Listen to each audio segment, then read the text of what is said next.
How glad Naomi's friends were to see her again. They noticed how much older she looked. They knew by the lines on her face that she had suffered trouble and sorrow.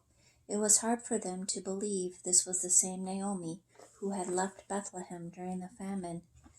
They even asked one another, "Is this really Naomi?" She told her friends, "Do not call me Naomi now, but call me Mara instead, because I have lost my husband and sons. Life has become bitter for me." Naomi meant pleasant and Mara meant bitter. She wanted to change her name because her happiness had been changed to sorrow. The friends wanted to know what Naomi planned to do. Naomi told them about Ruth, her daughter-in-law, who had returned from Moab with her. The two would live together. It was harvest time in Bethlehem. The grain was ripe in the field. The reapers were busy cutting the grain and binding it into bundles, as was the custom among the Israelites. The reapers left some stalks of grain for the poor to gather. When Ruth heard of this custom, she asked Naomi, "Let me go to the fields and glean from the grain that is left." "Go, my daughter," Naomi answered. It happened that Ruth began to glean in the field of the very rich man named Boaz. When he came to see how his servants were getting along with the reaping, he saw a strange young woman picking up the grain that had been dropped. "Who is she?" he asked.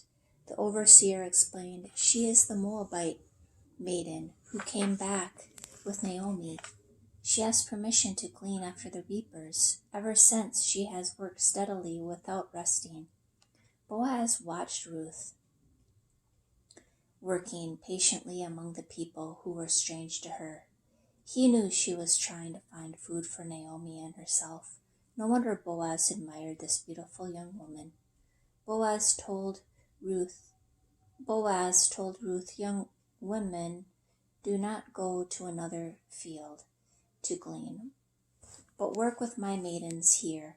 When you are thirsty, you may get a drink from the water jars."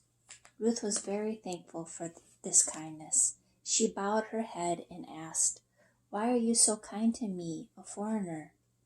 "I have heard about your kindness to your mother-in-law since your husband died," Boaz said.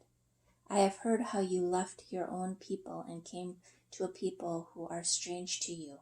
May the Lord reward you with many blessings because you trust in him." Ruth's heart was warmed by these kind words. When mealtime came, Boaz invited Ruth to eat lunch with his servant. "Treat her kindly and be sure to leave some grain for her to gather," he told his workers. By evening, Ruth had a bushel of grain. She carried it to Naomi. Ruth had even saved part of her lunch for Naomi. Naomi was surprised to see so much grain. "Where did you glean today?" she asked. Ruth told about Boaz and his kindness. And Naomi said, "Boaz is one of my husband's relatives. It is good that you are working in his field." And all during the harvest, Ruth gleaned grain from Boaz's field.